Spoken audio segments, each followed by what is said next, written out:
বন্ধুরা, আজ আমি তোমাদের এই ভিডিওর মাধ্যমে দেখাবো কৃষ্ণনগর থেকে বেথুয়া ডহুরি ফরেস্ট যাওয়ার সমস্ত ডিটেলস। ব্যস্ততম কৃষ্ণনগর সিটি জংশনে এসে দেখি সবাই যেন 1 জানুয়ারি ছুটির আমেজে বিভিন্ন জায়গায় ঘুরতে যাওয়ার ভিড়ে জমায়েত হয়েছে ট্রেনের অপেক্ষায়। ওই যে 3 নাম্বার প্ল্যাটফর্মে যেই ট্রেনটা দাঁড়িয়ে আছে ওটাই হচ্ছে সকাল 10:40-এর কৃষ্ণনগর টু লালগোলার ট্রেন। 3টে স্টেশন, বাহাদুরপুর, ধুবুলিয়া, মুড়াগাছা। শীতের সকালে ট্রেনের জানলা দিয়ে সর্ষে ফুল দেখতে দেখতে এসে পৌঁছলাম বেথুয়া ডাউরিতে, বুঝতেও পারলাম না। সঙ্গে ছিল বাবা মা, 2 বোন আর আমি। বেথুয়া ডাউরি প্ল্যাটফর্মে এসে কিছুটা হেঁটে দেখবে সামনে একটা টিকিট কাউন্টার পড়বে। টিকিট কাউন্টারের সামনে দিয়ে এগিয়ে গিয়ে একটা পড়বে টোটো স্ট্যান্ড। সেই টোটো স্ট্যান্ডে গিয়ে বলবে ফরেস্ট যাব, সেখানে গিয়ে এক একজনের 10 টাকা করে ভাড়া নেবে। অবশেষে ফরেস্টে এসে পৌঁছালাম।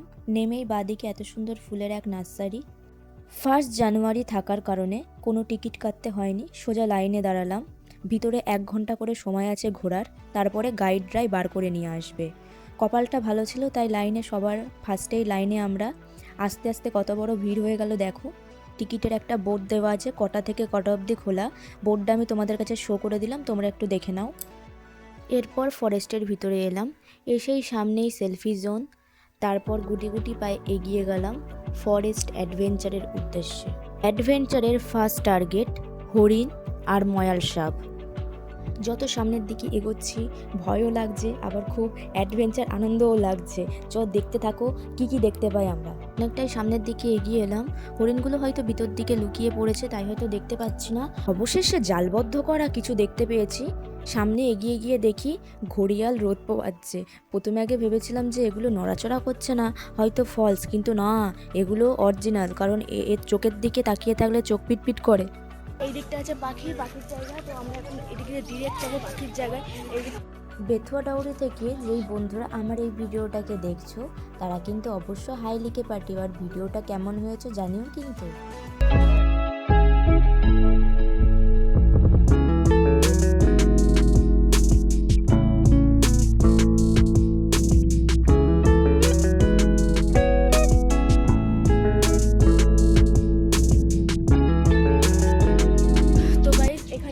পাখি থেকে এটাকেই শেষ করছি। আমাদের দেখো এন্ডের রাস্তা, তো আমরা এবার বেরিয়ে যাব। তো আমরা ঘড়িয়াল আর পাখি ছাড়া আমরা আপাতত কিছু দেখতে পেলাম না, হয়তো জঙ্গলের মধ্যে হরিণ ঢুকেছিল তো সেই জন্য আমরা দেখতে পাইনি। আরও একটা ময়াল নাকি ছিল, ময়ালটাকে আমরা দেখতে পাইনি। তো বছরের শুরুটা প্রাকৃতিক সৌন্দর্যের সাথে কাটালাম, খুবই ভালো লাগলো।